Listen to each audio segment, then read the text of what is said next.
Kembali lagi di channel RSN Official. Terima kasih yang sudah setia menunggu. Sehat selalu, berkah selalu. Selamat menikmati Cairita hari ini. Kau memang sedang merencanakan sesuatu yang jahat. Suara Liansing terdengar dari segala penjuru hutan bambu, membawa ejekan dingin. Kau berani datang dan memata-matai dengan trik murahan seperti itu. Hari ini aku akan memastikan kau tidak akan pergi hidup-hidup. Dan aku akan menggunakan ini sebagai bukti keberhasilan arai pengunci jiwa 1000 bambu yang baru saja kusempurnakan. Energi gaib yang menyelimuti Ming Li membuatnya ingin melawan. Chen Ping mengangkat tangannya untuk menghentikannya. Ekspresinya tenang saat dia melirik hutan bambu yang selalu berubah dan pola-pola yang bergerak di tanah, lalu menggelengkan kepalanya. Formasi ini cukup bagus, mengambil inspirasi dari semangat bambu dan kayu alami, serta mengintegrasikan 3 elemen yaitu ilusi, pengurungan, dan pembunuhan. Orang yang membuat formasi ini cukup mahir dalam seni formasi berbasis kayu. Suara Chen Ping tidak keras, tetapi jelas terdengar menembus gemerisik dedaunan bambu. Sayangnya, Tao mengikuti alam, tetapi kehilangan esensi alam. Memaksakan perubahan hanya akan menyebabkan stagnasi. Sambil berbicara, dia melangkah kecil ke depan. Langkah ini, yang tampaknya biasa saja, sebenarnya justru tepat mengenai titik lemah di mana beberapa pola susunan acak berpotongan. Saat kaki itu mendarat, tidak ada suara gemuruh yang mengguncang bumi, hanya suara retak yang lembut, seperti kaca yang pecah. Berpusat pada titik pendaratannya, pola susunan cian yang berenang itu bergetar hebat, lalu, seperti ular panjang yang urat dan tulangnya telah dihilangkan, pola itu dengan cepat meredup dan hancur. Bambu hijau yang bergoyang liar di sekitar mereka tiba-tiba berhenti, dan ilusi dedaunan bambu surut seperti air pasang, menampakkan kembali penampakan asli hutan bambu tersebut. Chen Ping melangkah lagi, sosoknya seolah menembus tirai air yang tak terlihat, dan muncul di sisi lain hutan bambu.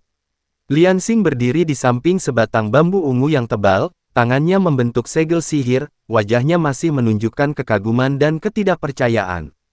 Prestasi terbesarnya, formasi pengunci jiwa 1000 bambu, yang pernah menjebak dan membunuh beberapa kultivator di alam abadi atas, dengan mudah dihancurkan hanya dalam satu langkah.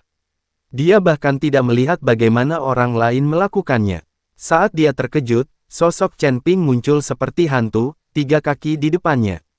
Tidak ada aura yang luar biasa, tidak ada cahaya magis yang menyilaukan, hanya sebuah gerakan sederhana, jari-jari seperti pedang, menunjuk ke arah alisnya. Di depan ujung jarinya, ruang itu sedikit runtuh, dan seberkas cahaya abu-abu yang kacau berkedip-kedip tak menentu, memancarkan aura mengerikan yang membekukan jiwanya. Aura pelindung yang mengelilinginya rapuh seperti kertas di hadapan ujung jari ini. Naluri mengatakan kepadanya bahwa jika jari ini menyentuhnya, dia pasti akan mati. Pupil mata Liansing tiba-tiba menyempit, dan seluruh tubuhnya menjadi sedingin es. Dia bahkan tidak punya waktu untuk berpikir menghindar atau menangkis. Ujung jariku berhenti tepat setengah inci di depan alisnya. Chen Ping menarik jarinya, berdiri dengan tangan di belakang punggung, dan menatapnya dengan tenang. Sekarang, bisakah kita bicara dengan baik? Hutan bambu itu sunyi. Formasi pembunuh dan ilusi dari sebelumnya seolah-olah tidak pernah muncul. Hanya setetes keringat dingin di dahi Liansing dan jari-jarinya yang sedikit gemetar yang menjadi bukti monen hidup dan mati yang mengerikan barusan. Kakak macan tutul, monyet, dan yang lainnya bergegas masuk dari luar formasi saat itu juga, dan ketika mereka melihat pemandangan ini, mereka semua berdiri di sana dengan tercengang. Liansing menarik napas dalam-dalam, berusaha keras menekan gejolak di hatinya. Ketika dia menatap Chen Ping lagi, matanya benar-benar berbeda, dipenuhi dengan keter Zhen Jing'an, ketakutan, dan secercah harapan. Orang yang bisa dengan mudah menembus formasi dan menimbulkan ancaman maut baginya tidak mungkin seorang antek dari Istana Abadi Giok. Jika memang ada orang seperti itu di Istana Abadi Giok, mereka pasti sudah disingkirkan sejak lama. Senior, kekuatan supranatural Anda sungguh menakjubkan. Saya, Liansing, buta dan telah sangat menyinggung perasaan Anda. Liansing menangkupkan kedua tangannya sebagai salam, nadanya berubah menjadi hormat. Silakan ikut saya, mari kita bicara lebih detail. Dia berhenti sejenak, lalu menatap monyet yang tercengang di sampingnya, matanya dipenuhi emosi yang kompleks. Monyet, kau juga harus ikut. Kali ini, kau benar-benar membawa seseorang yang luar biasa bersamamu. Setelah mendengar itu, monyet itu awalnya bingung, lalu sangat gembira, tatapannya ke arah Chen Ping dipenuhi kekaguman dan kegembiraan. Chen Ping mengangguk sedikit dan mengikuti Lian Xing ke kedalaman hutan bambu, menuju sebuah tempat tinggal mewah yang seluruhnya terbuat dari bambu hijau, hati. Lian Xing memimpin Chen Ping dan Mingli masuk ke pertapaan, dengan monyet itu mengikuti di belakang dengan hati. Bagian dalam pertapaan itu hanya dilengkapi dengan beberapa kursi bambu dan sebuah meja bambu, tetapi energi spiritual di dalamnya jauh lebih kaya dan murni daripada di luar, yang jelas menunjukkan bahwa sebuah tempat pengumpulan roh telah didirikan. Silakan duduk, Pak. Lian Xing memberi isyarat kepada Chen Ping untuk duduk, sementara dia sendiri duduk di seberangnya, dengan ekspresi serius. Chen Ping duduk dan, tanpa bertele-tele, langsung bertanya, "Saudara Taois Lian Xing, apa yang Anda ketahui tentang kultivator pria dan wanita yang dipenggal di lereng jiwa yang jatuh? Apa kejahatan mereka, dan siapa algojonya?" Lian Xing menghela napas dan menggelengkan kepalanya, lalu berkata, "Sejujurnya, senior, masalah ini adalah rahasia yang dijaga ketat di kota abadi Giok. Meskipun kami memiliki beberapa saluran, kami hanya berhasil mengetahui sebagian detailnya." Istana Abadi Giok mengumumkan bahwa kedua orang itu dieksekusi karena menerobos penghalang dan meninggalkan 13 surga untuk pergi ke alam bawah tanpa izin, sehingga melanggar ketetapan ilahi, pergi ke alam bawah tanpa izin. Chen Ping mengerutkan kening. Apakah ada preseden serupa? Mengapa hukumannya begitu berat? Justru itulah yang mencurigakan. Kilatan tajam muncul di mata Lian Xing. Di masa lalu, bukan berarti tidak ada kultivator yang diam-diam pergi ke alam bawah. Kebanyakan dari mereka didenda, dikurung, atau diberi hukuman ringan sebagai peringatan. Eksekusi publik semacam itu, terutama di tempat yang sangat terpencil seperti Valen Soul Slope, dan dengan menggunakan Soul Refining Arai, benar-benar belum pernah terjadi sebelumnya. Oleh karena itu, kami menduga bahwa kedua sesepuh itu mungkin tidak dibunuh hanya karena dosa-dosa mereka di alam rendah, tetapi karena mereka mengetahui beberapa rahasia yang seharusnya tidak mereka ketahui, atau karena mereka menyentuh istana Dewa Giok, atau bahkan kepentingan mendasar dari ras dewa di baliknya, yang menyebabkan kematian mereka dan bahkan kemungkinan jiwa mereka dimurnikan untuk menghilangkan masalah di masa depan. Hati Chen Ping mencekam. Ini sesuai dengan dugaannya. Musa senior adalah seorang pria yang berpengetahuan luas, dan istrinya juga bukan kultivator biasa. Kembalinya mereka secara tiba-tiba ke surga ke-13 dan kemunculan mereka secara kebetulan di benua abadi Azure Nether, yang disusupi oleh kekuatan ilahi, menunjukkan bahwa mereka mungkin memang telah menemukan sesuatu. Apakah Anda tahu kapan mereka ditangkap? Di mana mereka ditangkap? Apakah mereka melawan atau meninggalkan pesan? Desak Chen Ping. Lian Xing menggelengkan kepalanya lagi, waktu dan tempat pastinya tidak diketahui. Yang kita ketahui hanyalah mereka tiba-tiba muncul dalam daftar buronan Istana Dewa Giok sebulan yang lalu, dengan tuduhan meninggalkan alam surgawi tanpa izin dan memata-matal area terlarang. Proses penangkapan tampaknya berlangsung cepat dan tidak menimbulkan banyak kehebohan. Ada desas-desus bahwa awalnya mereka tampaknya ingin menyelinap ke sekitar kediaman penguasa kota, tetapi karena alasan yang tidak diketahui, mereka menghilang tanpa jejak dan muncul kembali di tempat eksekusi Valen Soul Slope. Mengenal apakah perlu meninggalkan pesan atau tidak. Dia berhenti sejenak, tempat eksekusi dilindungi oleh susunan peredam suara, sehingga tidak ada suara yang terdengar dari luar. Orang-orang kami terlalu jauh pada saat itu, jadi mereka hanya melihat proses eksekusi dan tidak dapat mendengar apa yang mereka katakan. Chen Ping terdiam sejenak, menekan amarah yang meluap di hatinya, dan berkata dengan suara berat, "Lalu, siapa yang memberi perintah? Dan siapa yang melaksanakan tindakan tersebut?" Ekspresi Lian Xing berubah serius. Orang yang memberi perintah kemungkinan besar adalah penguasa kota Dewa Giok saat ini, pemilik istana Dewa Giok, Yu Wuji. Dia adalah salah satu perwakilan para dewa di wilayah ini. Kultivasinya tak terukur, setidaknya berada di peringkat ke-7 alam abadi atas, dan dia memiliki kekuatan yang besar. Hukuman berat seperti itu harus diperintahkan olehnya secara pribadi, atau setidaknya disetujui olehnya. Adapun para pelaksana spesifiknya, Lian Xing melirik kakak macan tutul di sampingnya, dan kakak macan tutul segera melangkah maju dan berbisik, setelah melakukan penyelidikan dari berbagai sumber, kami telah memastikan bahwa orang yang memimpin orang-orang ke Lohunpo untuk mengawasi eksekusi dan memimpin upacara pemurnian jiwa pada hari itu adalah Fei Qing, kepala pelayan istana Tuan Kota. Orang ini adalah orang kepercayaan Yu Wuji. Tingkat kultivasinya sekitar peringkat kelima alam abadi atas. Dia terampil dalam formasi dan teknik hukuman, serta kejam dan bengis. Orang-orang yang benar-benar melaksanakan pemenggalan kepala itu adalah dua algojo senior dari aula eksekusi istana Tuan Kota, kakak beradik bernama Tu Gang dan Tu Meng.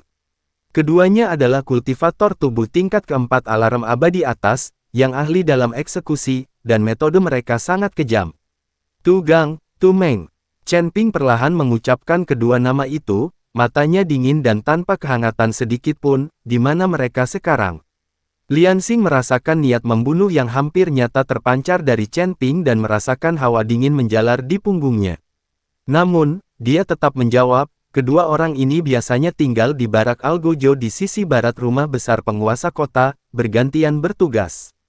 Hari ini, menurut pengamatan kami, seharusnya Tu Meng yang bertugas, dan Tu Gang sedang cuti. Tu Gang kecanduan minum dan berjudi. Saat hari liburnya, dia sering pergi ke Zuixianlou di distrik barat untuk minum, lalu pergi ke Qianjinfang untuk berjudi beberapa putaran. Sekarang sudah larut malam, jadi kemungkinan besar dia berada di Zuixianlou. Chen Ping berdiri, menangkupkan tangannya ke arah Liansing, dan berkata, "Terima kasih telah memberitahu kami, sesama Taois. Informasi ini sangat penting bagi kami." Liansing segera membalas salam tersebut, "Senior terlalu baik. Istana Dewa Giok dan ras Dewa telah menindas kami terlalu lama. Kultivasi senior luar biasa. Jika Anda dapat mengguncang mereka, itu akan menjadi keberuntungan besar bagi kami."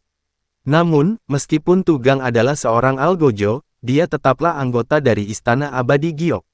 Jika dia bergerak di dalam kota, kemungkinan besar akan menarik perhatian patroli dan para ahli penguasa kota. "Senior, Anda harus berhati-hati. Aku tahu apa yang aku lakukan." Nada suara Chen Ping tenang, namun mengandung tekad yang tak terbantahkan. "Ming Li, kau tetap di sini bersama rekan Taois Liansing dan terus kumpulkan informasi yang lebih rinci, terutama mengenal pergerakan, preferensi, dan kelemahan Yu Wuji dan Fei Qing." Monyet itu tersentak bangun dan menegakkan punggungnya. "Senior, tolong berikan perintah Anda. Bawa aku ke Zuixianlou, tunjukkan Tu Gang." Chen Ping meliriknya dan berkata, "Setelah ini, akan ada hadiah, dan kami juga bisa mengatur agar kamu sementara waktu meninggalkan tempat bermasalah ini." Ekspresi perlawanan terlintas di wajah monyet itu, tetapi mengingat kantung kristal Yuan kelas atas dan kultivasi Chen Ping yang tak terukur, ia menguatkan diri dan berkata, "Yal Junior ini akan memimpin jalan. Aku akan mengenali Tu Gang bahkan jika dia sudah menjadi abu." Chen Ping mengangguk dan berkata kepada Liansing, "Jangan ceritakan kejadian hari ini kepada siapapun. Kita akan membahas tindak lanjutnya saat aku kembali." Setelah mengatakan itu, dia tidak berkata apa-apa lagi, memberi isyarat kepada monyet untuk memimpin jalan, dan sosoknya menghilang ke dalam malam yang semakin gelap. Liansing menatap ke arah tempat Chen Ping menghilang untuk waktu yang lama sebelum berkata pelan kepada Ming Li, "Senior Ming Li, sebenarnya tingkat kultivasi senior Chen itu berapa? Tadi, ketika dia menghancurkan formasi dengan satu jari, aku tidak mampu mengerahkan kekuatan sedikit pun untuk melawan." Tatapan Ming Li dalam saat dia perlahan berkata, "Tingkat kultivasi Tuan Chen berada di luar pemahaman kita. Anda hanya perlu tahu bahwa Istana Dewa Giok mungkin benar-benar telah mengambil risiko yang terlalu besar kali ini. Zuixianlou adalah restoran terbesar di distrik Xikeng, terang benderang dan ramai dikunjungi orang. Para petani, pedagang, dan bahkan beberapa petani nakal terkemuka berkumpul di sini, menciptakan semacam kemakmuran yang menyimpang di tengah hiruk-pikuk." Monyet itu, yang sudah familiar dengan tempat itu, menuntun Chen Ping ke tempat teduh di seberang restoran dan menunjuk ke seorang pria botak bertubuh kekar di lantai 2 dekat jendela. Pria itu sedang minum banyak, tanpa mengenakan baju, memperlihatkan otot-otot yang kuat dan beberapa bekas luka yang mengerikan. "Senior, itu Tu Gang. Dia punya bekas luka di alis kanannya, yang membuatnya mudah dikenali." Monyet itu berbisik, suaranya sedikit bergetar. Chen Ping mendongak. Tu Gang adalah pria bertubuh kekar dengan wajah penuh bekas luka. Dia sedang bermain permainan minum dan minum banyak bersama beberapa temannya yang sama garangnya. Suaranya menggelegar dan perilakunya kasar. Tingkat kultivasinya yang berada di peringkat keempat alam abadi atas tidak disembunyikan, dan dia memancarkan aura pembunuh. Apakah ini orang yang secara pribadi memenggal kepala senior Musa? Tatapan mata Chen Ping tenang dan tak berkedip, tetapi auranya tampak menyatu sepenuhnya dengan bayangan di sekitarnya. Bahkan monyet-monyet yang berada tepat di sebelahnya pun tidak dapat merasakan kehadirannya, hanya merasakan hawa dingin yang aneh. Kembali dan cari Mingli. Selebihnya bukan urusanmu, kata Chen Ping kepada monyet itu. Monyet itu, merasa seolah-olah telah diampuni, mengangguk tergesa-gesa dan diam-diam mundur ke dalam kegelapan. Chen Ping tidak langsung bertindak. Dia hanya berdiri diam di balik bayangan, seperti pemburu yang paling sabar, mengamati jendela yang berisik di lantai 2. Waktu berlalu sedikit demi sedikit. Ketika bulan sudah tinggi di langit, Tugang tampaknya sudah cukup minum, lah berdiri dengan goyah, bertukar beberapa kata tawa dan candaan dengan teman-temannya, lalu turun sendirian. Kemudian mereka berjalan menuju gang yang lebih sepi, tampaknya menuju kasino berikutnya. Chen Ping melakukan gerakan. Dia mengikuti dalam diam, seperti gumpalan asap di malam yang gelap. Gang sempit itu semakin dalam dan semakin gelap, hanya ada beberapa lampu di kejauhan.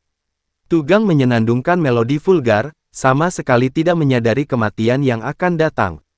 Tepat ketika dia sampai di tengah gang, di sudut yang dipenuhi barang-barang berantakan, bayangan di depannya tiba-tiba hidup.